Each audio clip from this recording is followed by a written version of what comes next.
வாங்க. வணக்கம் சார். இப்போ எப்படி இருக்கீங்க? இப்போ பரவாயில்ல சார். நீங்கள் கொடுத்த டேப்லெட் யூஸ் பண்ணுறது வந்து உடம்பு நல்லா இருக்கு சார்.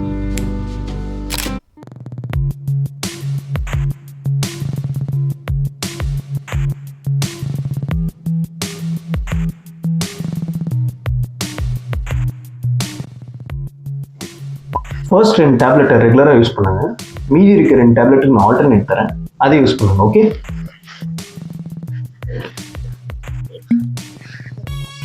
தம்பி என்ன பண்றீங்க? காலேஜ் ஃபைனல் இயர் படிச்சுட்டு. ஓகே தம்பி, உங்களுக்கு டேப்லெட் எழுதி தரேன். நீங்களும் இப்போ வந்து டேப்லெட் போடுங்க. ஓகே சார், எனக்கு எதுவும் வேணாம் சார். சின்ன பையனுக்கு எதுக்கு மாத்திரலாம்?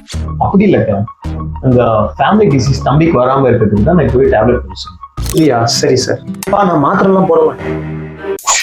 டாக்டர் சொல்றாருல்ல, அமைதியா நீங்க கொடுங்க சார்.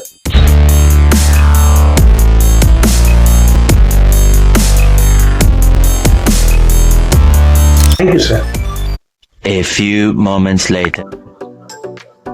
வணக்கம் சார், உட்காருங்க. தம்பி நீங்களும் உட்காருங்க. Thank you sir.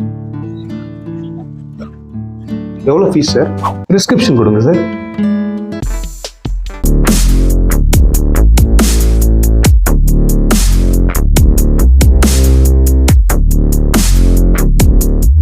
Sir, doctor consulting fees 5000 sir. Sir, 2 பேருக்கு சேர்த்து 5000 ஆயிடுச்சா? இல்லை சார், ஒரு ஆளுக்கு 5000 ஆகுது சார். 2 பேருக்கு சேர்த்து 10,000 ஆகுது. பட் தம்பி ஃபர்ஸ்ட் டைம்ன்றதுனால அவருக்கு மெடிசனோட சேர்த்து 5000 சார். உங்களுக்கு கன்சல்டிங் ஃபீஸ் 5000 சார். சார், முன்னாடி வந்தப்போ 1000 ஃபீஸ் இல்லையா? இப்போ தான் 5000ன்றீங்க. ஏன் சார், போய் டாக்டர் சார்ட்டு கேட்டுக்க. அப்படிலாம் உள்ளே போகக்கூடாது சார். உள்ள பேஷண்ட் இருக்காங்க. இது நாங்கள் டிசைட் பண்ணுறது இல்லை சார். சார் சொல்லி நாங்கள் வாங்குறோம், அவ்வளோ. இப்போ இவன் வேற என்ன சொல்ல போறான்னு தெரியலையே. அந்த ஆளை பார்க்கும்போது மணி மைண்டட் தோணுச்சு. உனக்கு இந்த நோய் இருக்கு, மருந்து கொடுத்தா நியாயம். எனக்கு தான் எந்த நோயுமே இல்லையே, எனக்கு எதுக்கு மருந்து தரணும்? அதான் மருந்தெல்லாம் வேணான்னு சொன்னேன். நீ தான் கேட்கல. டாக்டர் சொன்னால் கரெக்டாக இருக்கும், அப்படி இப்படி இல்லை. இல்லடா, என்ன இல்லை, பணம் கட்டு.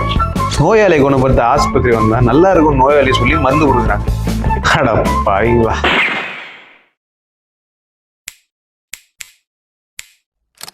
இந்த வீடியோ உங்களுக்கு பிடிச்சிருந்தா சப்ஸ்கிரைப் பண்ணுங்கள், லைக் பண்ணுங்கள், ஷேர் பண்ணுங்கள், கமெண்ட் பண்ணுங்கள். Thank you for supporting me.